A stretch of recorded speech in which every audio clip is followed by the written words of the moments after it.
ஜல்லிக்கட்டு போட்டிக்கு அனுமதி அளித்து மத்திய அரசு வெளியிட்டுள்ள அறிவிக்கை சட்டப்பூர்வமாக செல்லாது என கடந்த வாரம் தந்தி டிவியின் கேள்விக்கென பதில் நிகழ்ச்சியில் தலைமை செய்தி ஆசிரியர் ரங்கராஜ் பாண்டே கேட்ட கேள்விக்கு ஓய்வு பெற்ற உயர்நீதிமன்ற நீதிபதி சந்துரு பதில் தந்திருந்தார். அதனை இப்போது பார்க்கலாம்.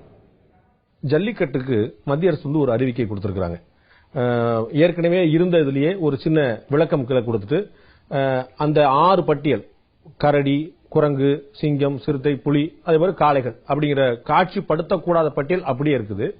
அதை தாண்டி பாரம்பரியமா நடக்கக்கூடிய தமிழகத்தில் நடக்கக்கூடிய ஜல்லிக்கட்டு உட்பட பாரம்பரியமா நடக்கக்கூடிய விஷயங்கள்ல விதிவிலக்கு அளிக்கப்பட்டு ஜல்லிக்கட்டு நடப்பதற்கான வழிவகை செய்யப்பட்டிருக்கிறது.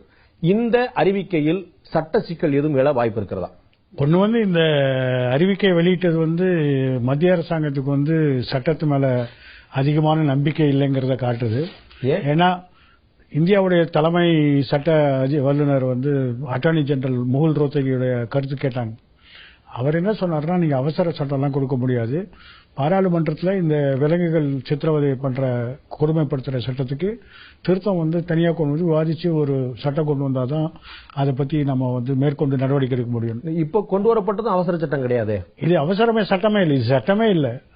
ஏற்கனவே இயற்றப்பட்ட சட்டத்தின் கீழ் இருக்கக்கூடிய அட்டவணை கீழ் இருக்கக்கூடிய ஒரு விளக்கமாக கொடுக்கறாங்க. அந்த விளக்கம் சட்ட ரீதியா செல்லும் தானே?